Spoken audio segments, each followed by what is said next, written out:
19 முதல் உலகமெங்கும் பிரசாந்த் நடிக்கும் அந்தகன், இயக்கம் தியாகராஜன். ஸ்ரீ காயத்ரி கொலுப்படி 4 மாடல்ல ஒரு நியூ ஃபோல்டபிள் டிசைன் கொலுப்படியை இந்த நவராத்திரிக்கு லான்ச் பண்ணிருக்கோம். இன்னைக்கு ஆர்டர் பண்ணுங்க. இந்த நவராத்திரிக்கு டூரி டாக்கிஸ் ரசிகர்களுக்கு வணக்கம். வாங்க லென்ஸ் நிகழ்ச்சிக்கு போகலாம்.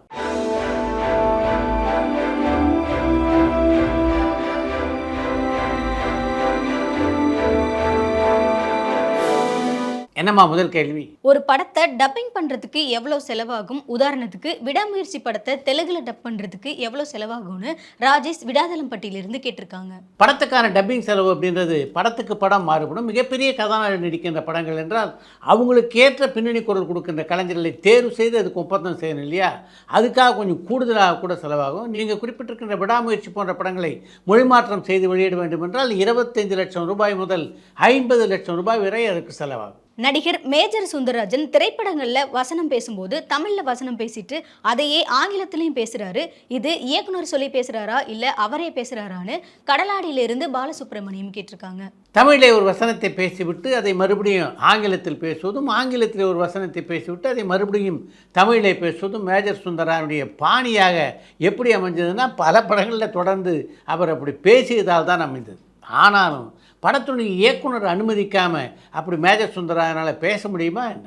யூடியூப் தமிழ் சினிமா விமர்சகர்களில் எனக்கு பிடிச்ச யூடியூப் சேனல் காக்கிஸ் டாக்கிஸ், உங்களுக்கு பிடிச்ச யூடியூப் சேனல் எதுன்னு தர்மராஜா மதுரையிலிருந்து கேட்டிருக்காங்க. பல யூடியூப் சேனலை நான் பார்ப்பது உண்டு. ஆனால் நீங்கள் குறிப்பிட்டிருக்க மாதிரி விரும்பி பார்க்கின்ற யூடியூப் சேனல் என்று எதுவும் தனியாக இல்லை. சமீபத்தில் ஒரு பேட்டி ஒன்றில் திருப்பூர் சுப்பிரமணியன் அவர்கள் விஜய் அஜித்துக்கு பிறகு மக்களிடையே அதிகமான வரவேற்பு சிவகார்த்திகேயனுக்கு தான் இருக்குது அப்படின்னு சொல்லியிருந்தாரு.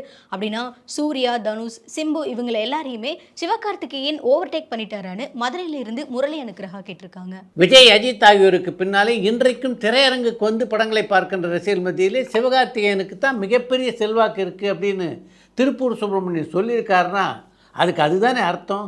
ஏஆர் ரகுமானும் வைரமுத்துவும் இணைவாங்களா? மதுரையிலிருந்து தர்மராஜா கேட்டிருக்காங்க. கடந்த சில ஆண்டுகளாகவே ஏஆர் ரகுமானும் வைரமுத்தும் இணைந்து பணியாற்றலை அப்படின்றதுனால இனி அவர்கள் அப்படி இணைந்து பணியாற்றுவதற்கான சூழ்நிலை அமைவது கொஞ்சம் கடினம் அப்படின்னு நினைக்கிறேன். ஒரு ப்ரொடியூசர் அவரே டிஸ்ட்ரிபியூட்டராக இருந்து 100 கோடியில் ஒரு படம் பண்ணுறாரு அப்படின்னா போட்ட காசை திரும்ப எடுக்க அந்த படம் எவ்வளவு வசூல் செய்யணும்னு கோவையிலிருந்து சுந்தர் கேட்டிருக்காங்க. 100 கோடி ரூபாய் செலவிலே உருவாக்கப்படுகின்ற ஒரு திரைப்படம் அந்த 100 கோடி ரூபாய் வசூலை அந்த தயாரிப்பாளருக்கு பெற்றுத்தர வேண்டும் என்றால் குறைந்தது 250 கோடி ரூபாயை அது வசூல் பண்ணணும். கோட் படத்தில் விஜயின் கிரேட்டஸ்ட் ஆஃப் ஆல் டைம் அப்படின்னு வச்சுருந்தா விஜய் கோட் படத்தில் நடிக்கிறாரு அப்படின்னு எடுத்துக்கலாம். ஆனால் Vijay is the greatest of all time அப்படின்னு வச்சுருக்காங்க. விஜய் பெரிய ஹீரோவாக இருக்கலாம், நிறைய சம்பளம் வாங்குற ஹீரோவாக இருக்கலாம். ஆனால் விஜயை கோட்னு சொல்கிற இடத்துல அவர் இப்போ இருக்காரான்னு பிரவீன் பூனேலேருந்து கேட்டிருக்காங்க. தங்களுடைய படத்தின் நாயகன் the greatest of all time அப்படின்னு சொல்கிறதுக்கு கூட அந்த படக்குழுவினருக்கு உரிமை இல்லை அப்படின்னு நீங்கள் நினைக்கிறீங்களா? உங்களுக்கு மனநிறைவை தந்தது பத்திரிகையாளரா, இயக்குனரா, தயாரிப்பாளரா, நடிகரா இல்லை யூடியூபரானு ரவிக்குமார் சாத்தூர்லேருந்து கேட்டிருக்காங்க. பத்திரிகையாளர், உதவி இயக்குனர், தயாரிப்பாளர், இயக்குனர், நடிகர் இப்படி எல்லாமே எனக்கு மனநிறைவை தந்தது அப்படின்னாலும் யூடியூபர் அப்படின்றது இருக்க அது எனக்கு மிகப்பெரிய அங்கீகாரத்தை பெற்று தந்திருப்பதாக நான் நினைக்கிறேன். நீங்கள் இயக்கிய பெரிய தம்பி திரைப்படம் எல்லாரும் ரசிக்கும்படி இருக்கும், அப்படி இருந்தும் படம் வெற்றி பெறவில்லையே, இதை பற்றி உங்களுடைய கருத்து என்னன்னு கடலாடியிலிருந்து பாலசுப்ரமணியம் கேட்டிருக்காங்க. 1997ஆம் ஆண்டு பொங்கல் என்று வெளியானது தான் பெரிய தம்பி திரைப்படம். அந்த படத்தோடு பல படங்கள் அப்போது வெளியாகின. அப்போ மதுரையிலேருந்து ஒரு விநியோகஸ்தர் தென்னிந்திய திரைப்பட வர்த்தக சபைக்கு ஒரு கடிதம் எழுதியிருந்தார். அந்த கடிதத்தில் இந்த பொங்கல் என்று வெளியான படங்களில் பெரிய தம்பி மட்டும்தான் நல்ல வசூலை செய்து கொண்டிருக்கிறது என்று அவர் குறிப்பிட்டிருந்தார். அந்த பொங்கலுக்கு வெளியான படங்களில் இன்னொரு குறிப்பிடத்தக்க படம்னா அது ஏவி நிறுவனத்துடைய தயாரிப்பான மின்சார கனவு என்ற திரைப்படம். மின்சார கனவு திரைப்படத்தை பொறுத்த வரைக்கும் ஆரம்பத்தில் அந்த படம் மிகப்பெரிய வெற்றி படமாக மேலே அதுக்கு பின்னாலே மிகப்பெரிய அளவில் அந்த படத்துக்கு ஏவி நிறுவனத்தினர் விளம்பரம் செய்தார்கள். அந்த விளம்பரத்துக்கு பின்னால் அந்த படம் மாபெரும் வெற்றி படமாக அமைந்தது என்பது உண்மை. அதனால் மதுரை விநியோகத்தினுடைய கடிதம் தெரிந்த திரைப்பட வர்த்தக சபையிலே படிக்கப்பட்ட போது அதுக்கு ஆட்சேபம் தெரிவித்தார் ஏவி சரவணன். மின்சார கனவு நல்லா தானே போயிருக்கு, அந்த படத்தை குறிப்பிடாமல் பெரிய தம்பி மட்டும் சிறப்பாக ஓடி இருக்கிறதா சொல்கிறீங்களேன்னு.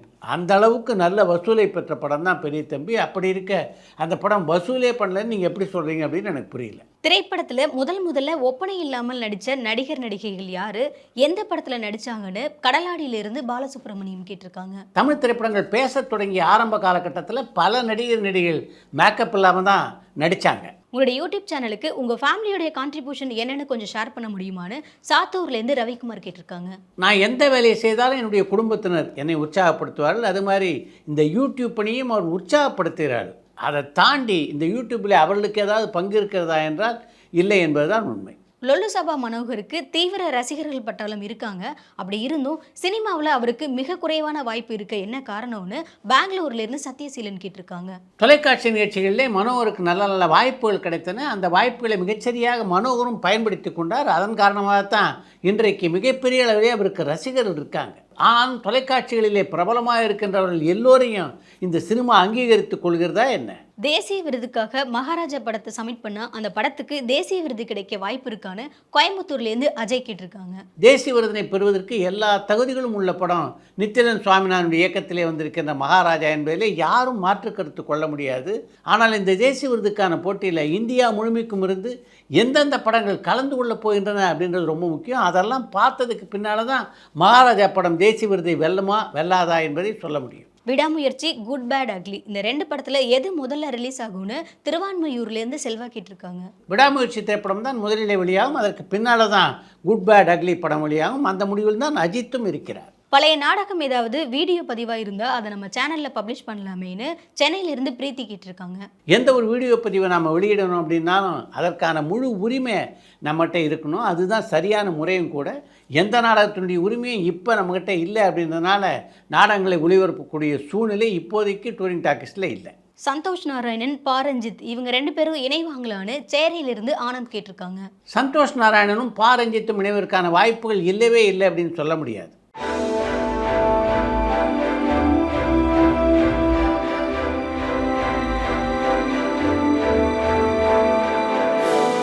ஒரு திரைப்படத்துடைய வெற்றி திரையரங்குக்கு வர கூட்டத்தால் தீர்மானிக்கப்படுதா அல்லது படம் பார்த்துட்டு விமர்சகர்கள் சொல்கிற கருத்தால் தீர்மானிக்கப்படுதான்னு விருகம்பாக்கத்திலிருந்து சுரேஷ் கேட்டிருக்காங்க. ஒரு திரைப்படத்துடைய வெற்றி என்பது ரசிகர்களால் தான் தீர்மானிக்கப்படுது. இந்த படத்தை பார்க்கலாம் பார்க்காதீங்க அப்படின்னு வேணால் பத்திரிகையாளர்கள் பரிந்துரை செய்யலாமே தவிர அவர்கள் பரிந்துரையை ஏற்றுக்கொள்வதும் ஏற்றுக்கொள்ளாததும் ரசிகருடைய விருப்பம் தானே. அடுத்து இன்று ஒரு தகவல். தமிழ் சினிமா உலகின் மூவேந்தர்களாக இருந்த எம்ஜிஆர், சிவாஜி, ஜெமினேசன் ஆகிய மூவருக்கும் மிக நெருக்கமான நண்பராக இருந்தவர் நடிகர் வி. கோபாலகிருஷ்ணன். இந்த முன்னணி கதாநாயகர்களுக்கு மட்டும் இல்லாமல் உங்களுக்கு அடுத்த இடத்துல இருந்த எல்லா கதாநாயகர்களோடும் மிக நெருக்கமான பழக்கம் வி. கோபாலகிருஷ்ணனுக்கு இருந்தது.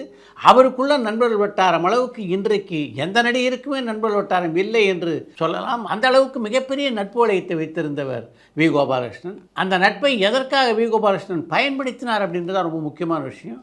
திறமை வாய்ந்த கலைஞர்கள் பலரை இந்த சினிமா உலகிலே கொண்டு வந்து சேர்ப்பதற்காக அந்த நட்பை பயன்படுத்தியவர் தான் வி. கோபாலகிருஷ்ணன். வி. கோபாலகிருஷ்ணன் மட்டும் இல்லைன்னா கவிஞர் வாலிக்கு இந்த திரையுலகிலே பாட்டு எழுதுவதற்கு வாய்ப்பு கிடைத்திருக்குமா என்பதே சந்தேகம்தான். அந்தளவுக்கு கடுமையாக அவருக்காக வாய்ப்பு தேடி அலைந்தவர் தான் வி. கோபாலகிருஷ்ணன். வாலி மாதிரி வி. கோபாலகிருஷ்ணனால் பயன்பெற்றவர்கள் பல பேர். அதில் குறிப்பிட்டு சொல்ல வேண்டியவர் முத்துராமன். இதில் முத்துராமன் விஷயத்தில் மட்டும் ஒரு சின்ன மாறுதல். அவருக்கு வாய்ப்பு தேடி தரணும் அப்படின்னு வி. கோபாலகிருஷ்ணன் முயற்சிக்கல.